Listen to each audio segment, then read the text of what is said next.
आप उठे समस्तीपुर से, बैग उठाए, किसी को बताया ही नहीं कि आप आईएएस की तैयारी करने जा रहे हैं। तुम अपनी महत्वाकांक्षा किसी को बताते हो और तुम योग्य होते हो तो जलन पैदा हो। वही के लोगों ने आपको गाली दी है, बचपन में चुनौतियां दी हैं, आपको ताना मारा है कि कुछ नहीं कर पाओगे, तो आपने 3 बीघे में मकान बनवाया, गांव कोई नहीं रहता।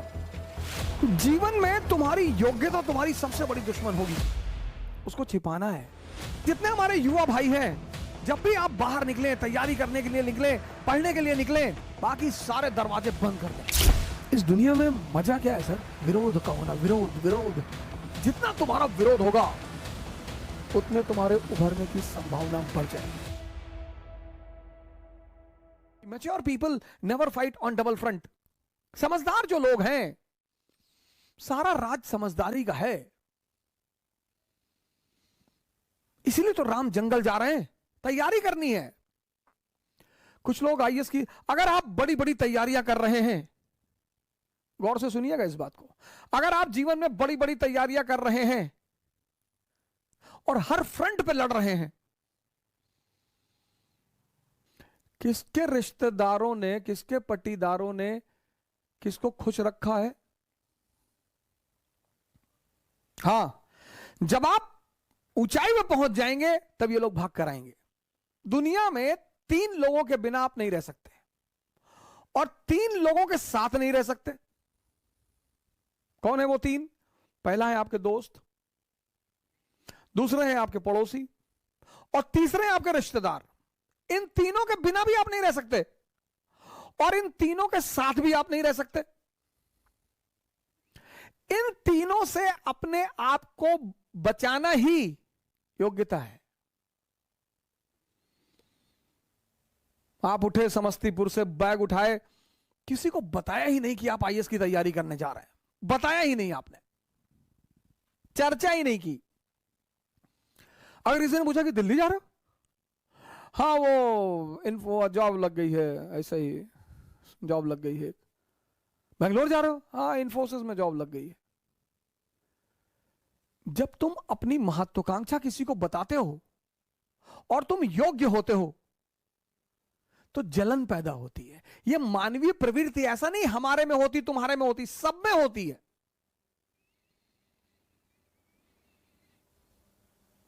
सब में। अभी तुमको ऑस्ट्रेलिया में आईएएस बना दिया जाए, तुम नहीं जाना चाहोगे। कौन जानता है तुमको ऑस्ट्रेलिया में हो गए आईएएस। इसलिए जब तुम आईएएस बनते हो, मंत्री बनते हो, नेता बनते हो, अपने घर की तरफ भागते हो। जितने लोग बंबई में कमाते, दुबई में कमाते, कमा वहां रहे हैं, मकान बनवाते हैं गांव में 2 बीघे में, हाँ बड़ा मकान, बड़ी बड़ी दीवारें और करीब 1 बीघे में मकान और ट्रैक्टर खड़ा हुआ है। क्यों? क्योंकि वो जो पट्टीदार हैं आपके, वो डेली उस मकान से गुजरेंगे और डेली मरेंगे। उसका मजा है सर। दूसरे को क्या दिखाना सर? अब आप गोरखपुर से गए, सेटल हो गए बंबई में, कौन जानता है आपको बंबई में, लेकिन बैजूडीहा गांव के आप रहने वाले हैं। वही के लोगों ने आपको गाली दी है, बचपन में चुनौतियां दी हैं, आपको ताना मारा है कि कुछ नहीं कर पाओगे, तो आपने 3 बीघे में मकान बनवाया, गांव में कोई नहीं रहता, कोई रहता ही नहीं, इतना बड़ा ताला लटका है। लेकिन पूरा गांव जब उस मकान से सामने से गुजरेगा तो डेली मरेगा कि बहुत पैसा शुक्लवा कमाए, तस्करी उस्करी करता होगा। दुनिया में तुम 3 लोगों के बिना नहीं जी सकते और तुम 3 लोगों के साथ नहीं जी सकते। इनको अपनी महत्वाकांक्षा कभी मत बताओ। अगर तुम योग्य हो, ये तुमसे चिढ़ेंगे।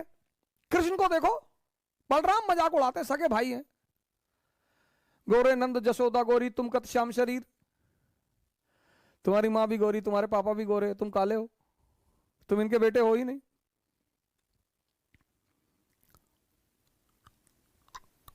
फिर बलराम एक दिन कृष्ण से कहते हैं कि ये वृंदावन के यादव लोग तुमको पीटने का प्लान बना रहे हैं।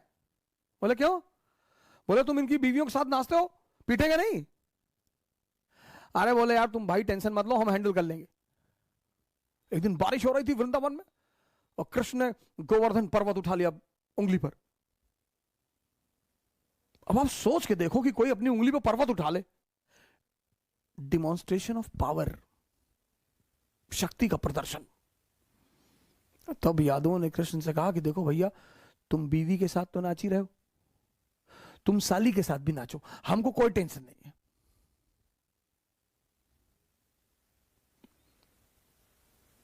जीवन में तुम्हारी योग्यता तुम्हारी सबसे बड़ी दुश्मन होगी, उसको छिपाना है। 98% लाना योग्यता नहीं है। वो सेल टैक्स कमिश्नर थे लखनऊ में, सुसाइड कर लिया, 2-3 दिन पहले की बात है। योग्यता है इस दुनिया को हैंडल करना। एक साहब है हमारे मित्र, कहते हैं तुम नौजवान क्रांति चला के सबको बचा लोगे। हमने कहा हम तो बचा लेंगे। नहीं नहीं, तुम्हारा क्या मकसद है कि तुम कोरोना से कोई मरता नहीं है? कि मरते तो लोग टिटनेस से भी है। मरने का क्या है? शुगर ज्यादा बढ़ जाए आदमी मर जाए, दूध ज्यादा पी ले डायरिया हो जाए मर जाए। मौत को तो बहाना मांगना है ना, उसे तो बहाना चाहिए। जो बड़ी क्रॉनिक बीमारियां हैं, कैंसर, बड़े सारे लोगों को मैं जानता हूं 10-10 साल से जिंदा है, कुछ नहीं हो रहा है।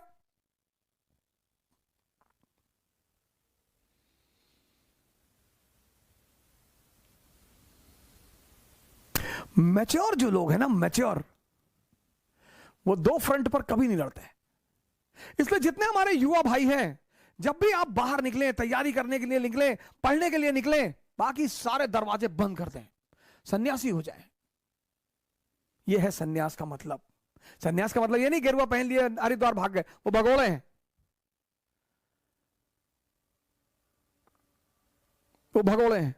सन्यासी बन जाइए, दिल्ली आइए, इलाहाबाद आइए, बेंगलोर आइए, हैदराबाद आइए, सन्यासी बन जाइए। कोई आपसे कह रहा कि दिमाग खराब है तुम्हारा, तो आईएएस कभी नहीं बनेगा तू। जी भैया, हम तो भैया ऐसे ही चले आए भैया, हम तो एनसीईआरटी पढ़ने चले आए भैया, हम थोड़ी आईएएस बनेंगे भैया। और जिस दिन आईएएस बन जाओ उसी आदमी को पहले बुलाओ कि क्या हाल है तुम्हारा, क्या कह रहे थे तुम? अरे भैया हम तो ऐसे ही कह रहे थे भैया, हमारी तो अम्मा कहती हमारी शक्ल कुत्ते जैसी। बिल्कुल सही कहती तुम्हारी अम्मा। इस दुनिया में मजा क्या है सर? विरोध का होना। विरोध विरोध, जितना तुम्हारा विरोध होगा उतने तुम्हारे उभरने की संभावना बढ़ जाएगी। विरोध मुर्दे का नहीं होता सर, चाहे जितना बड़ा अपराधी हो, जब मरता है ना तो दुखी होते हैं लोग। तुम्हें पता करना है कि तुम जिंदा हो कि नहीं। अगर तुम जिंदा हो तो लोग तुम पर हंसेंगे, अगर तुम जिंदा हो तो लोग तुम्हारा विरोध करेंगे। ये सब जिंदा होने की निशानियां हैं सर। गलत जो भी है सर उसका विरोध करिए, लेकिन समय पे करिए। समय का सिद्धांत अगर आपको नहीं पता है ना, अब कृष्ण अगर जेल से निकल सकते हैं पैदा होते ही, और कंस के राक्षसों से लड़ सकते हैं, तो पैदा होते ही अपने मां बाप को भी तो निकाल सकते हैं। नहीं निकाला। समय का सिद्धांत पता है सर। हमारे बहुत सारे भाई बहन हैं जो समय से पहले लड़ना चाहते हैं। नहीं सर,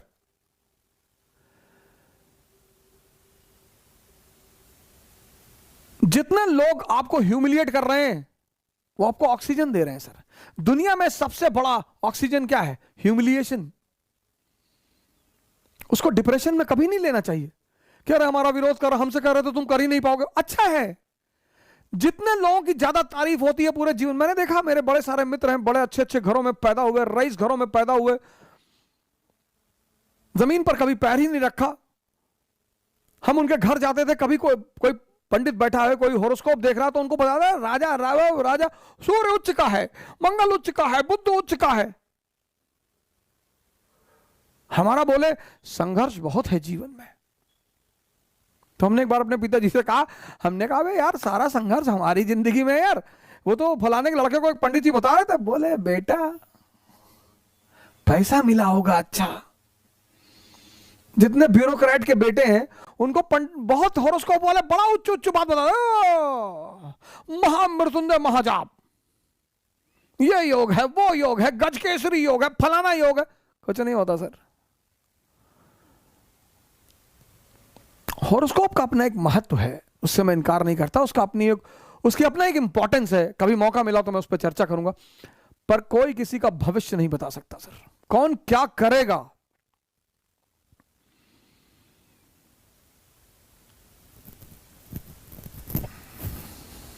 राम को तो पता ही नहीं कि उनकी पत्नी को उठाया जाने वाला है। ये इस धरती का नियम है सर। यहां भगवान भी पैदा होगा तो उसको अगले पल का पता नहीं होगा, लेकिन भगवान क्या करेगा, वो प्रेजेंट में जिएगा, अगला पल अपने आप अच्छा हो जाएगा। इंसान क्या करेगा, वो पिछले पल की सोचेगा या आने वाले पल से डरा रहेगा। इसलिए जिसका प्रेजेंट अच्छा नहीं होता उसका फ्यूचर कभी अच्छा नहीं होता। तुम्हारा अगर प्रेजेंट अच्छा है, इसलिए तुम देखो क्या वर्ड है प्रेजेंट। प्रेजेंट मतलब तोहफा।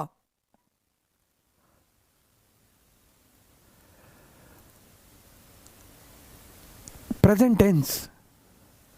तुम अपना प्रेजेंट अच्छा कर लो, तुम्हारा फ्यूचर 100% अच्छा होगा, क्योंकि तुम्हारा फ्यूचर बनेगा किससे, तुम्हारे प्रेजेंट से। मेरे बड़े सारे मित्र मुझे मैसेज करते हैं, कॉल करते हैं, पढ़ाई नहीं हो रही, ये नहीं हो रहा। तुम समझ ही नहीं पाए, तुम्हारे पास इतना बड़ा तोहफा है, हटाओ इसको दुनिया से। बुआ ये कह रही थी, मामा ये कह रहे थे, चाचा ये कह रहे थे, अब्बा ये कह रहे थे, फलाने, कहने दो।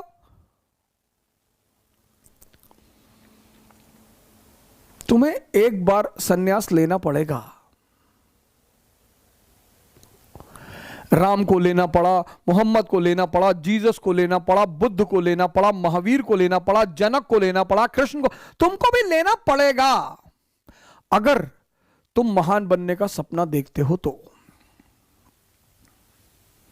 अगर तुम्हें नौकरी की तलाश है, तुम अगर सिर्फ नौकर बनना चाहते हो कि ना भैया एक नौकरी हमको मिल जाए भैया, हम शादी कर ले भैया, हमको जो है बस एक बीवी मिल जाए और पिंटू चिंटू मिल जाए भैया, और हम 2 BHK फ्लैट, हम ज्यादा नहीं सोचते भैया।